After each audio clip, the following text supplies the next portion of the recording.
Pennsylvania has a long tradition of manufacturing centers. They called them ironworks, places where people came together to build things.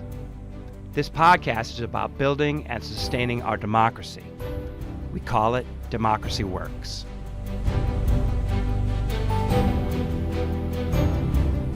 From the McCourtney Institute for Democracy at Penn State University, I'm Michael Berkman. And I'm Chris Beam. I'm Jenna Spinelli, and welcome to the Season 1 finale of Democracy Works. Yay. Yeah, we made it, guys.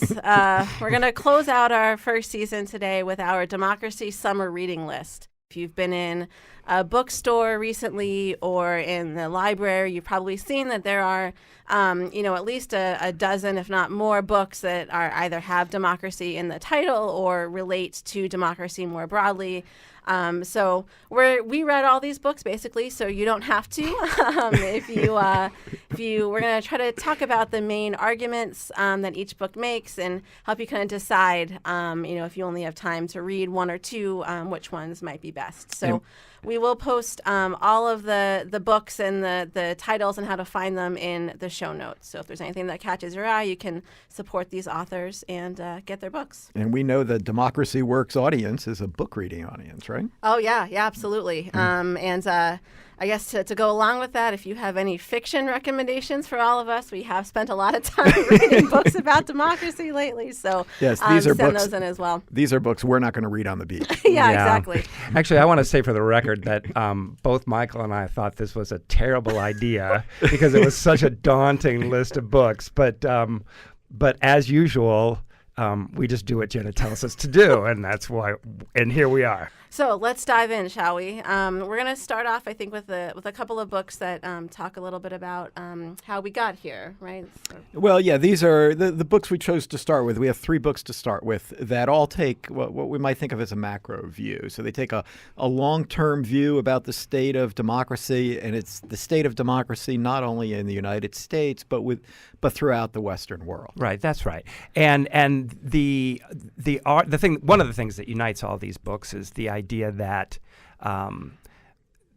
whatever trends we are now witnessing have a long term to them, and they're not limited to simply America. So we have to go back and look at them historically and also how they're manifested around the world. All right, so we are going to start off with a book that is near and dear to all of our hearts. We've actually interviewed one of the authors on this podcast in episode 5. It is How Democracies Die by Daniel Ziblatt and Stephen Levitsky. And this book, I think, as you can hear Daniel say, really takes a pretty systematic look comparing what's happening in the U.S. with countries around the world based on their experience as comparative politics scholars. Right. Both authors are political scientists, but as a political scientist, I feel like I can say this, they write exceptionally well. Mm-hmm. Mm-hmm. And this is a book that's gotten quite a bit of attention and, in fact, was on the New York Times bestseller list for quite a while. It might still be there. From my perspective, what they do so well is focus on the important role that norms play in a democracy and the decline of those norms. You know what I continue to find so useful about that book is this strives to lay out some common, if not quite objective, features that are associated with the decline from democracy into authoritarianism.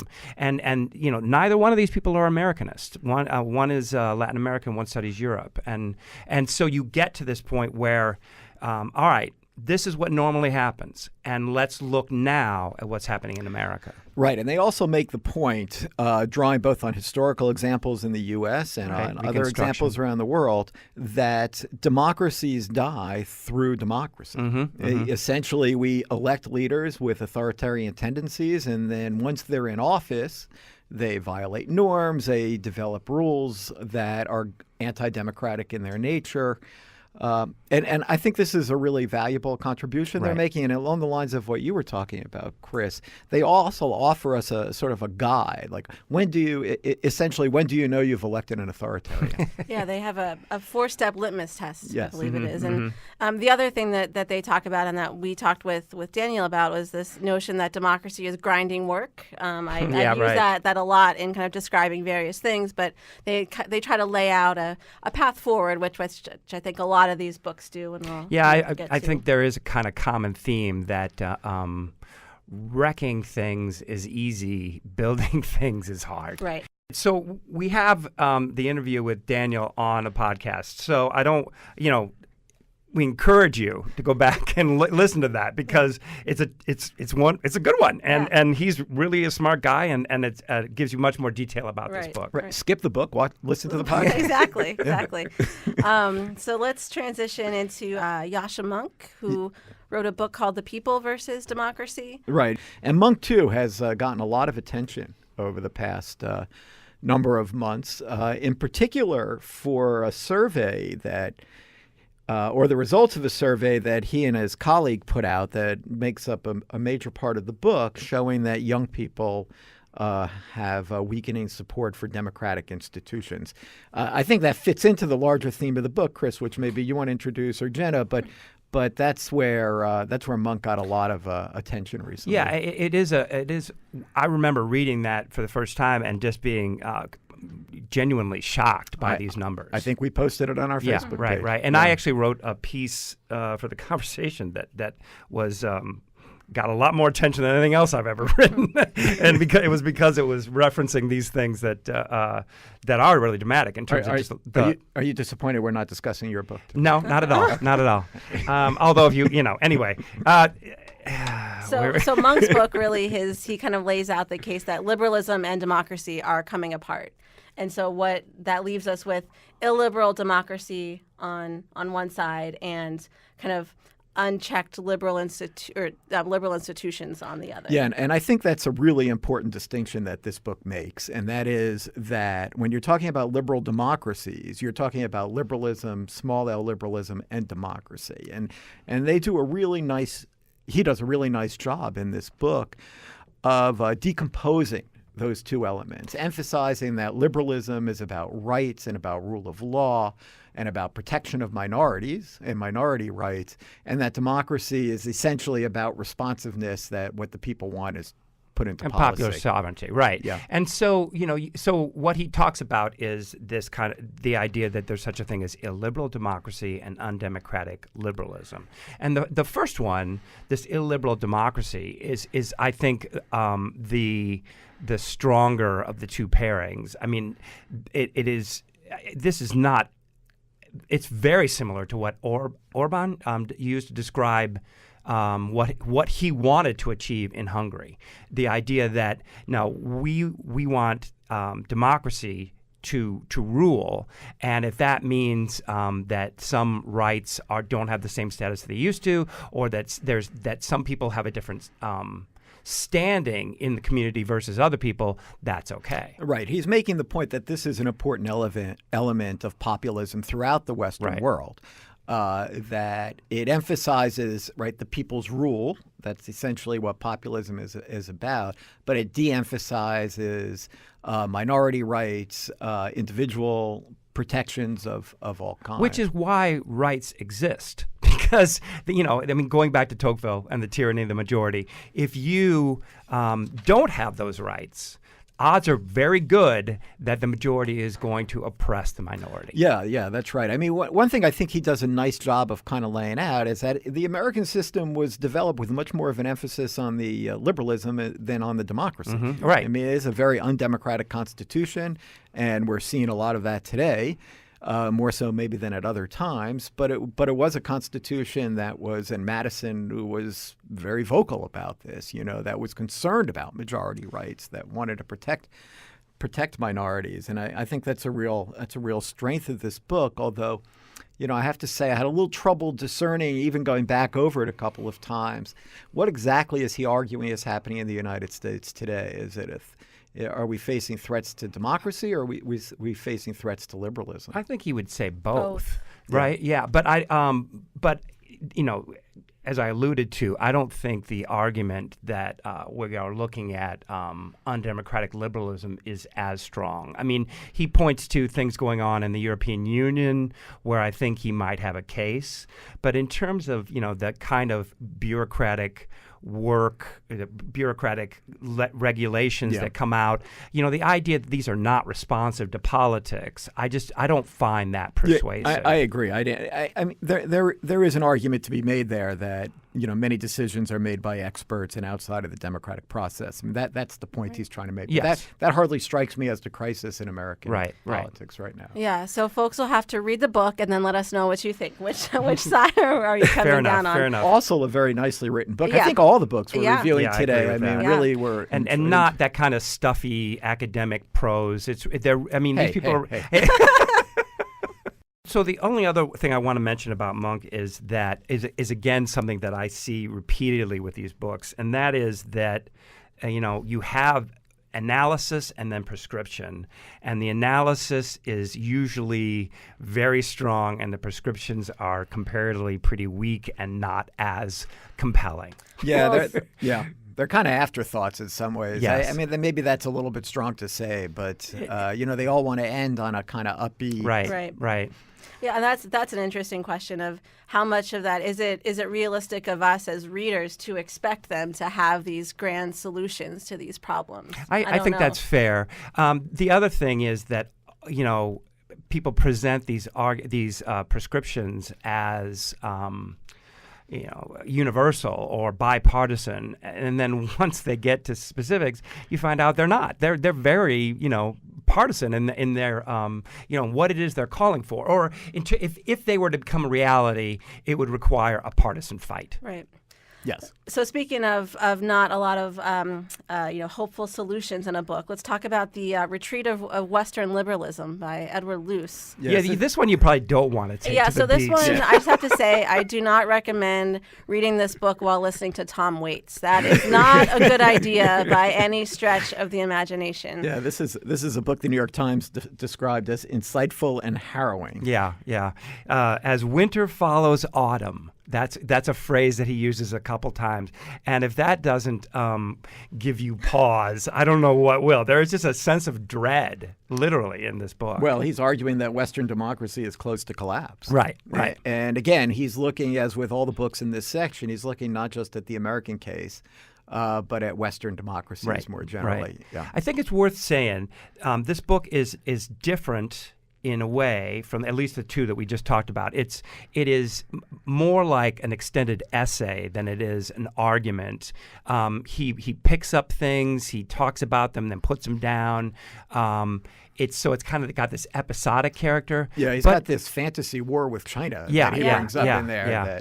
But he's an extremely good writer, and it is compelling read. It's just a little scary. Yeah, and this is the only one that I think talks about kind of the ascension of China at the same time that the West is in decline, and as China's economy and its kind of political presence becomes more powerful, it's also bringing other countries along with it, like India, Malaysia, several others he mentioned. Yeah, I think that's right. I mean, I think what you have here is not so much that China is ascendant, it's that the decline and step back of Western liberalism has created a vacuum, and that China is perfectly able to fill that void, and by so doing, they make ascendant this model of authoritarianism. Well, right, and there's a little bit more to it in that I think he sees the decline of Western democracy as rooted in the slowdown of economic growth. That's a really important point. Say more about that. So he wants to make the argument that it's economic growth that essentially holds liberal democracies together. Mm-hmm. That in times of declining or slower growth. And less upward mobility. Right. That people seek out scapegoats, and that these scapegoats are often met through populist appeals against immigrants or others. Mm-hmm. And I think why he focuses so much on China, on India to some extent, mm-hmm. as well as I think Jenna was saying, because these are countries that are experiencing rapid economic growth at our expense, but we're not. He does say. And this is not so much an economic question as a result of economics, as a result of politics. But he says that in America, it's easier for somebody to move up in terms of economic classes in Britain than it is in the United States. And given the foundation of both countries, you just have to stop and just, that's a mind-blowing thing to say. Yeah. He also said many of the tools of modern life are increasingly priced beyond most people's reach. So it's all rooted in this sense of economic dislocation, slowdown, disappointment that he feels really puts these Western democracies in total at risk. And he perhaps most explicitly says something that I think is a theme throughout a lot of these books, is that in order to really fix what's wrong with democracy, you have to first fix inequality, both economic inequality and racial inequality. Yeah. I think Ziblatt and Levitsky say that. Mounk talks about that a little bit. Yes, all the books kind of point to that, and maybe this comes the closest to really trying to make the argument that I would agree needs to be made, which is that there are serious social and political implications to this extended run of increasing inequality. Right. So I think that, Michael, you mentioned before the idea that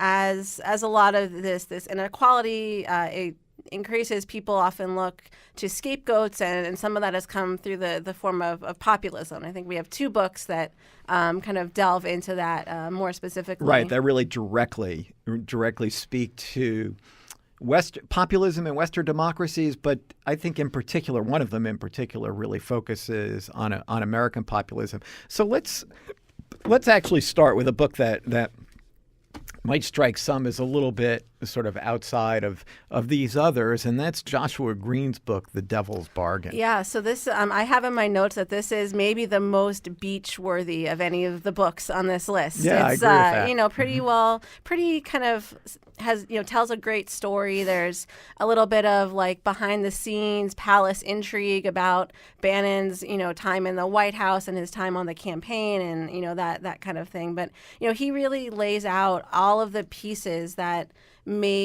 set Steve Bannon up to really help Donald Trump get to where he is now, from his military upbringing to his corporate experience to his work in video games and developing subcultures that way, and then kind of putting all that together into what would become Breitbart and, weaponizing the media. And I think he's also, responsible for some of the Hillary Clinton narrative that we continue to see. Well, I'd say more than that, but yeah, I mean, this is a book about Steve Bannon. It's about Steve Bannon's role in the campaign, but it's also an intellectual biography of Steve Bannon. And Steve Bannon has a worldview, and as Jenna was just saying, that worldview was developed through his experiences in the corporate world, through his experiences in the media world with Breitbart, and what I think you were just alluding to, his central role in what Hillary Clinton referred to as the great right-wing conspiracy against her. I mean, he was deeply enmeshed in the anti-Hillary world.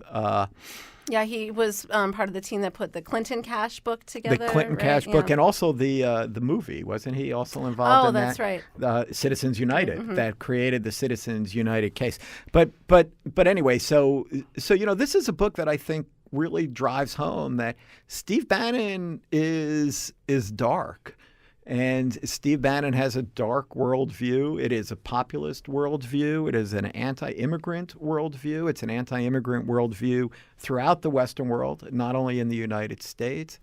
It's a worldview that really does see power and potential in just pure destruction. Sure. Yeah, and I mean, even though he's obviously no longer in the White House, I think this is still an important book to read, an important story to kind of know about, because his influence is still very much felt, if nothing else, through Breitbart. And I think that he's still definitely, even if he doesn't have the president's ear directly, he has the ears of a lot of people who advise President Trump. So his influence is still very much there. Yes, and I think it's the most consistent part of Trumpism, actually, which we'll talk about a little bit more with some of the later books. Is this sort of this anti-immigrant enemies nature of populism, much more so than I think economic populism, which as we'll talk about, has kind of fallen a bit by the wayside.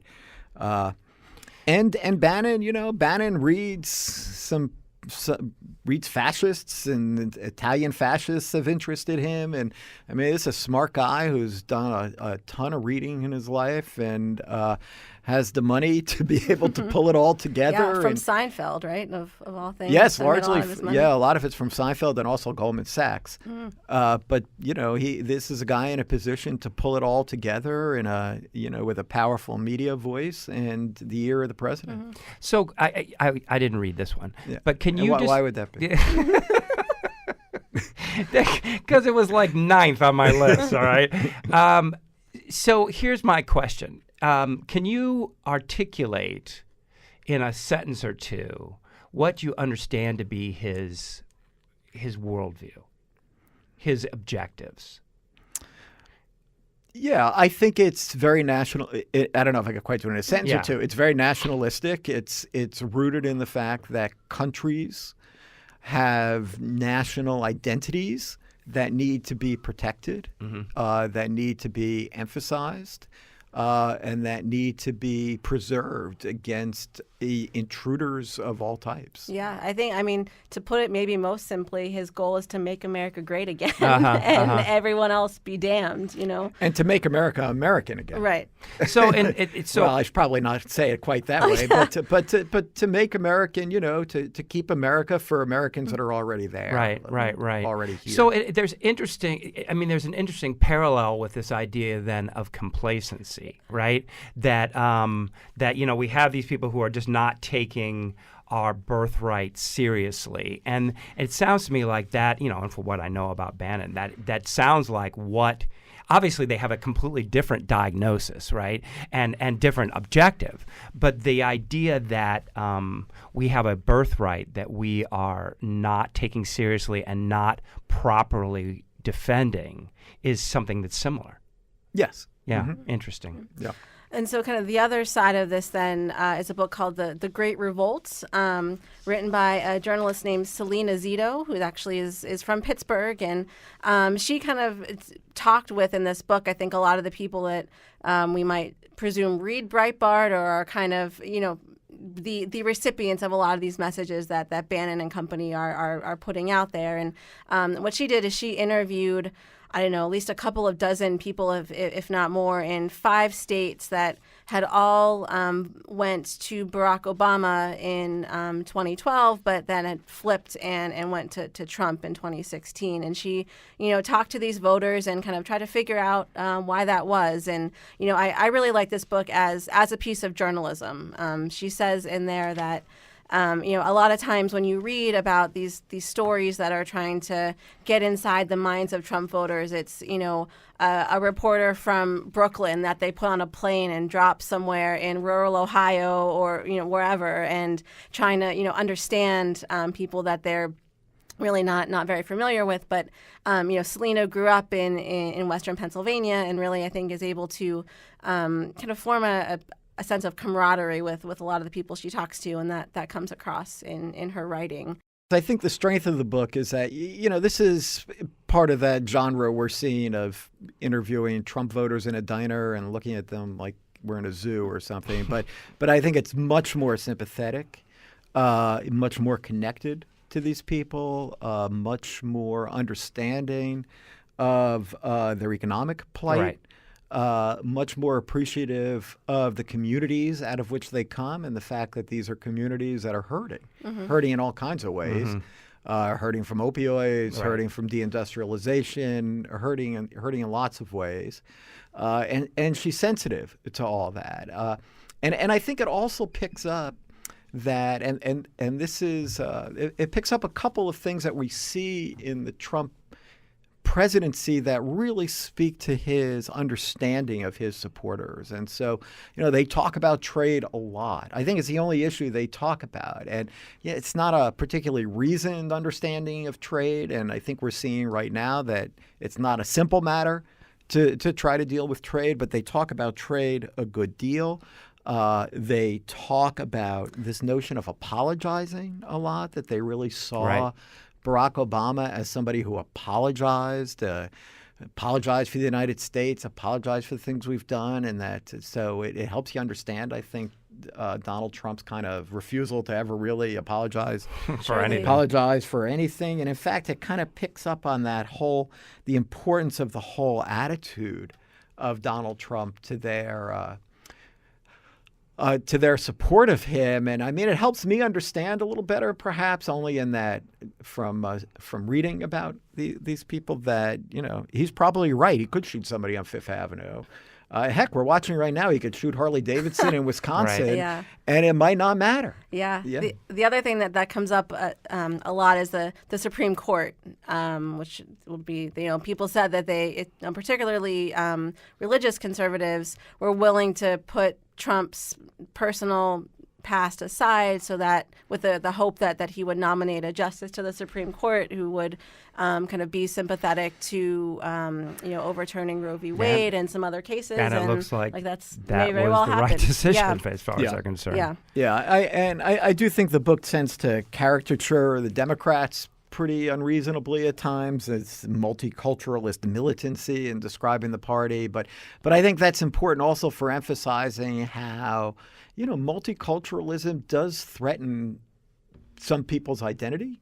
It does seem to suggest this idea that some people are being acknowledged at what they see as their expense. Well, and just the demographics, right? I mean, Jenny Van Hook, when she was on here, I mean, the America is different.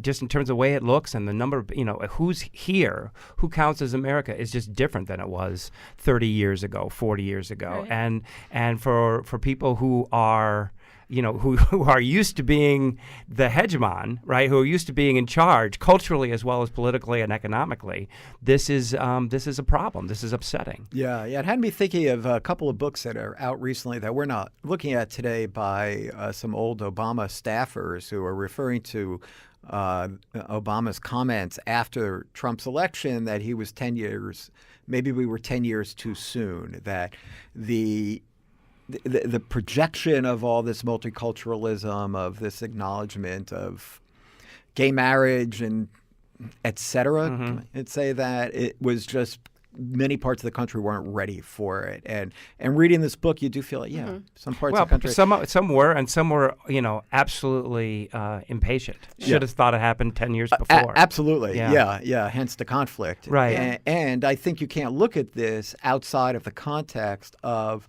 their economic challenges and the challenges that their communities are facing. Right. So the last thing I'll say about this book is that it is interesting. She interviews several people who talk about just how excited they were to vote for Donald Trump. It was their first time voting in 20, 30, 40 years. And I mean, say what you will about Trump, but it does say something about democracy, right? That he, in some way, has energized people who had not voted in a very long time, if ever. Well, democracy is often about the bystanders and the efforts to bring the bystanders into the political fight, and there is, that is an important aspect of the Trump campaign. Now, one other point I want to make about this book that you had me thinking about is, she talks a lot about Trump as a category builder or category changer.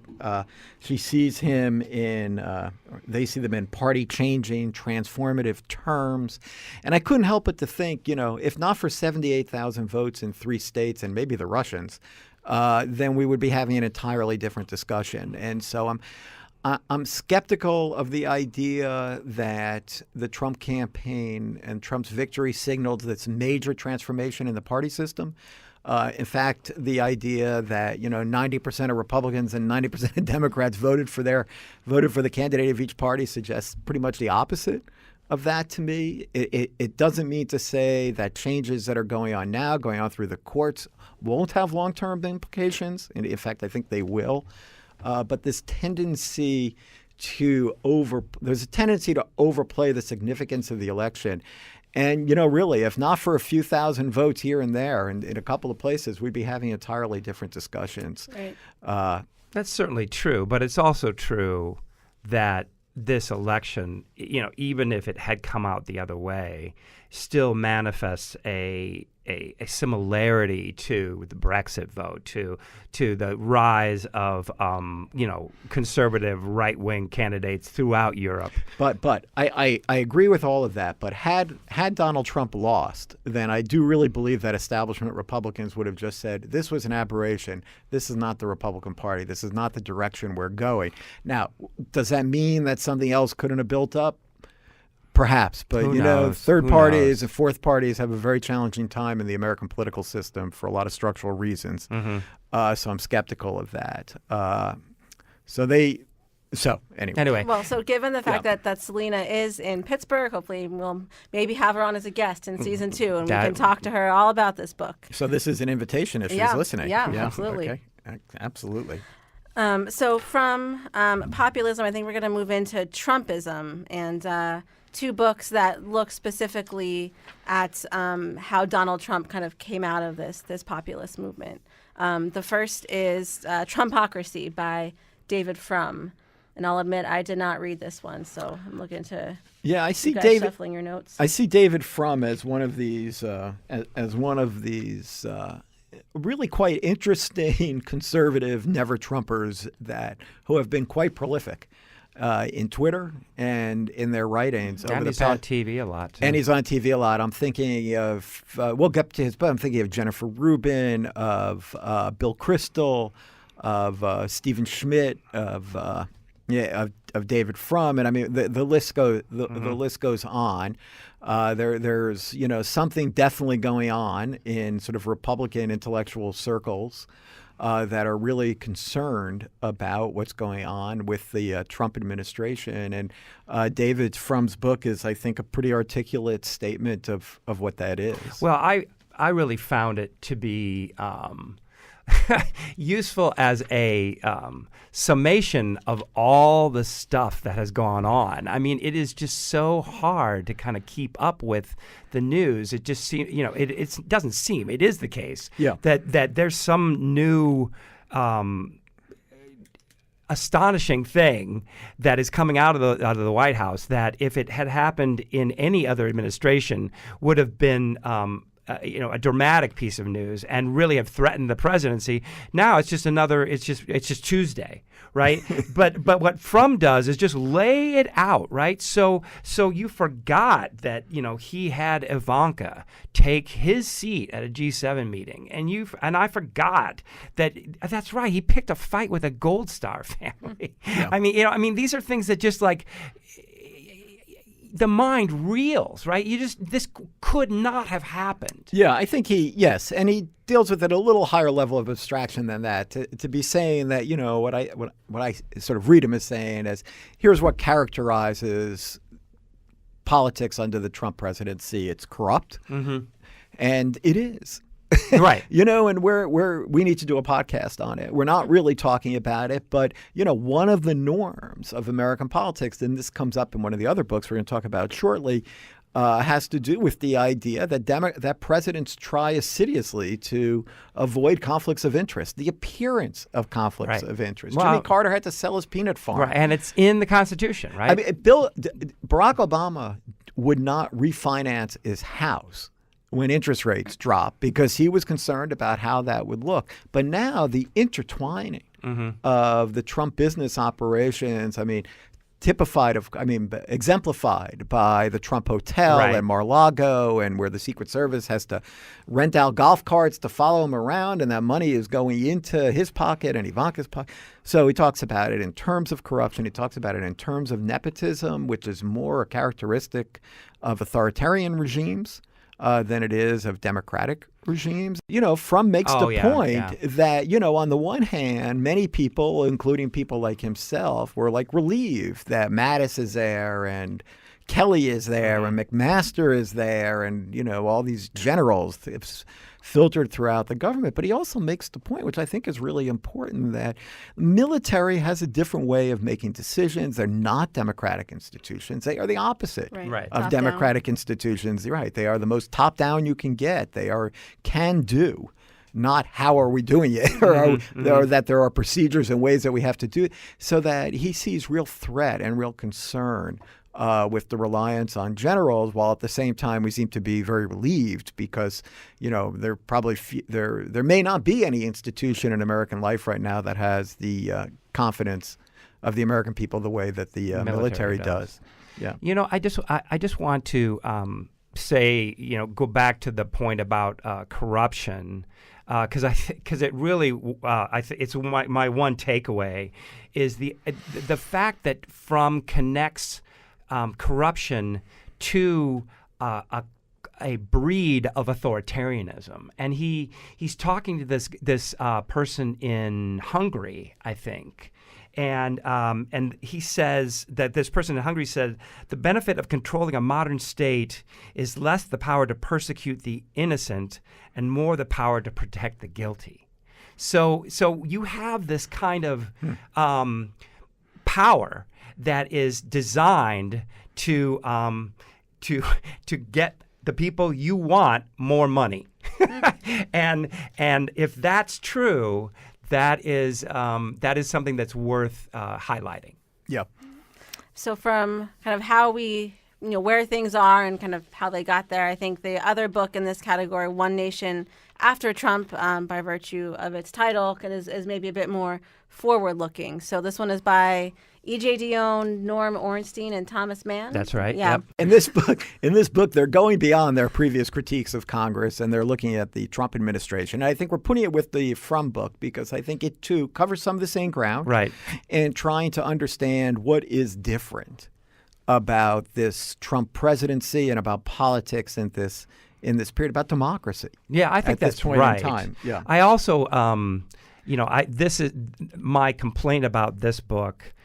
Is one that I've mentioned before, is that they start with this. All right, here's what we need to do, and it's a list of progressive policy proposals, none of which have a snowball's chance of hell getting through, right? And so it seems to me that there needs to be not in the current not in the current right, and so that's the question, right? Well, so I guess let me ask: Does that matter if their goal is to just get people energized and giving people something they can get behind, regardless of how feasible it is that it'll actually happen? Is there value in that? Do you think? Well, I think a good question. I think actually the real value of the book is less in their "this is what we need to do" in their description of what's going on, and they focus on I think three areas that others have focused on too. Maybe it's more, but I wrote down these three in particular, and that is, again, the notion of norms being broken, what they refer to as bad behavior.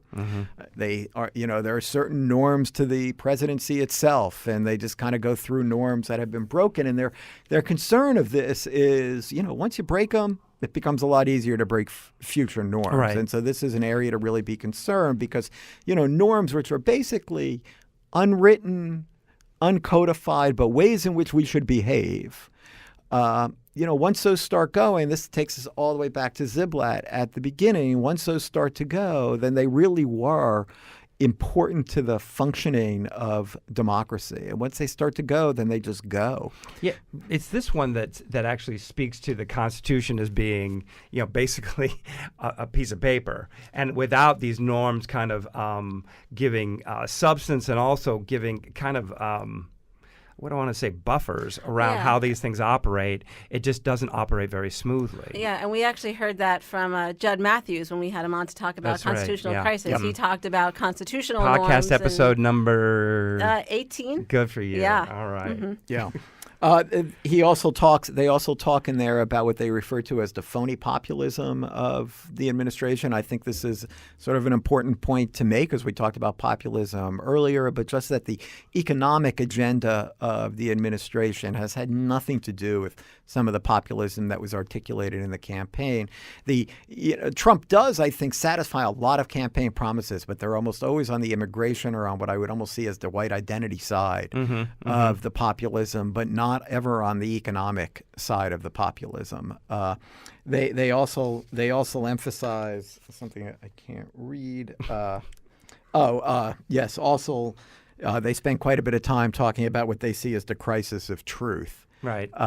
Or a crisis of media in being able to able to be arbitrators of the truth. That one of the norms, in fact, that they talk about with the presidency is that presidents at least acknowledge the importance of a free press to an operating democracy. Even if they don't like it. Even if they don't like it. Well, none of them like it. Right.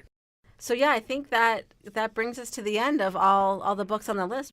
We're going to throw out one book that each of us read that we think is interesting and relevant to what's going on, but everybody else didn't, so we're not really going to talk about it. And I'll start. I read Russian Roulette by Michael Isikoff and David Korn, who are both I think two of the country's finest investigative reporters. And Russian Roulette is just a deep... Is that Mother Jones? I know. Yes, David Korn is from Mother Jones, and Isikoff now is with Yahoo News, I think. Yeah, it was with Time before that. Was with Time before that. You know, both have broken quite a few stories in their time.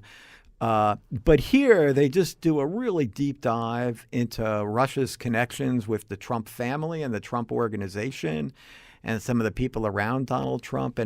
And it really makes you realize the entangled, the really deeply entangled nature of the Trump organization and Trump with the Russians. It all begins, the book begins at the Miss Universe contest back in, I don't remember what year it was at this point, but it all starts back there.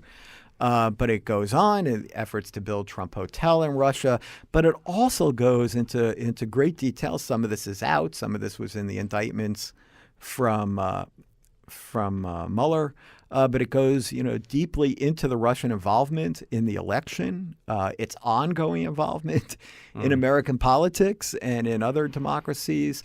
And why I think this book is important is for a couple of reasons. First of all, in terms of the whole investigation that's going on, I think it speaks to, I think it speaks to why why the Trump people never wanted this to go into the Trump organization, because they've been deeply tied in with Russians for a very long time. I mean, has any other administration ever had so many people who met with Russians and forgot about it? But also, I mean, more importantly, actually, I think it speaks to the fact that they're still at it, and they're still going to be at it.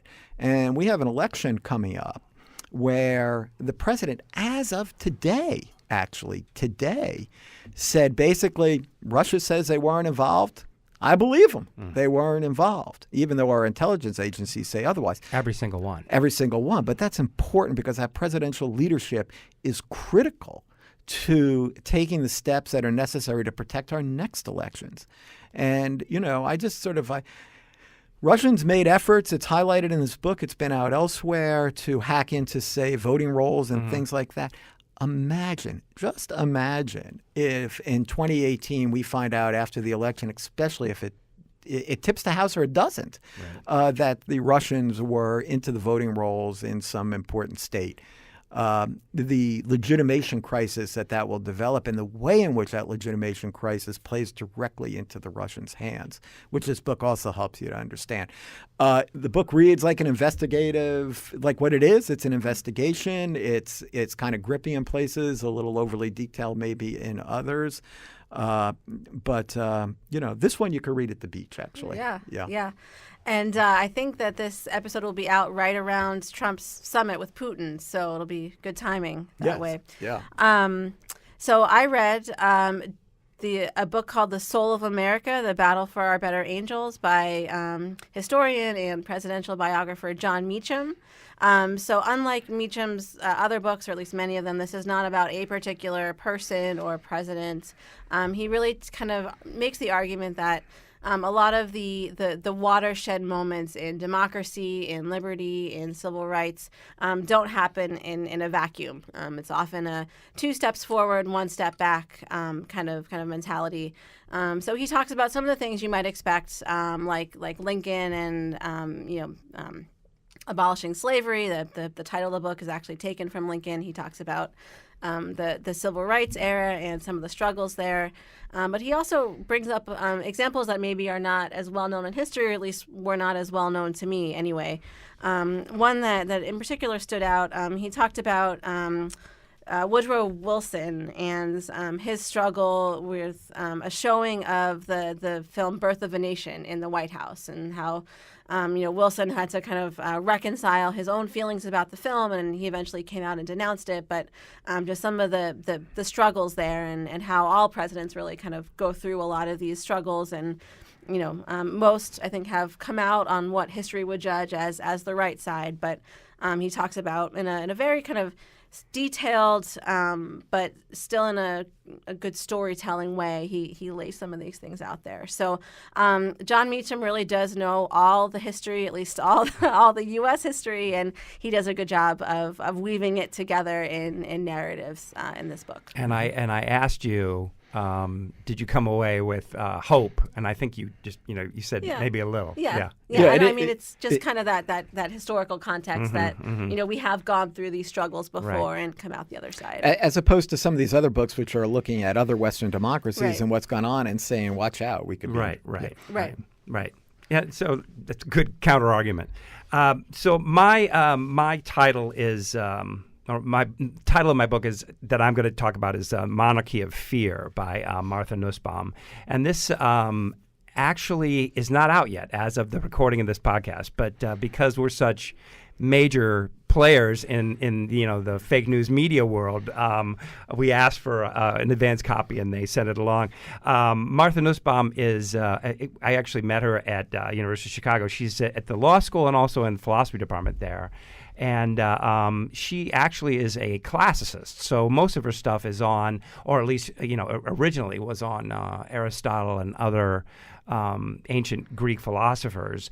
And in this book, she's kind of responding to the rise of Trump and where we are as a society, and looking at it as from the eyes of a philosopher. So she talks about. I mean, the Monarchy of Fear is a really lovely title, and it gets at what she thinks we need to understand about this. And so she looks at infant development and how fear is inescapable in our lives, and because of our dependency and because of our inability, we are born inarticulate and all that.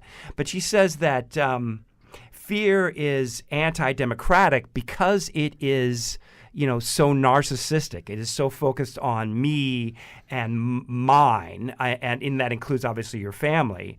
But democracy requires you, as a state of mind, to look at other people and to consider the other person. So the idea that fear is anti-democratic is interesting to me. She talks about anger, disgust, envy, and resentment as all being rooted ultimately in fear. So I mean, that's interesting when because you see this the kind of emotions that are playing out with Trump and among his supporters, and you say, oh, these are all rooted ultimately in fear. It's a way of understanding it. So anyway, she talks about then what do you do about that? And the opposite of fear is, she says, hope. And so she talks about little ways that you can kind of try to restore hope. And so she talks about art and religion and critical thinking. And it's interesting. There's a kind of vocational dimension to the things that she brings up, both on the part of the artist, on the part of the person of faith, and of the educator. And that's a kind of lovely way to think. The only other thing I want to mention is that she talks about dissent.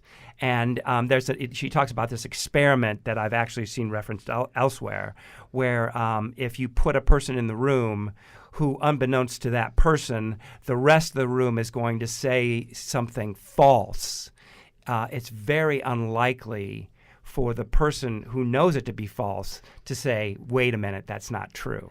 It's just the power of the group to overcome dissent. So she says that dissent produces mental freedom from fear. So anytime someone says, wait a minute, the emperor has no clothes, that makes it possible for other people. And so it reminded me of things we've done with Tommy Smith and other people, that just how much courage there is in dissent, and how all of us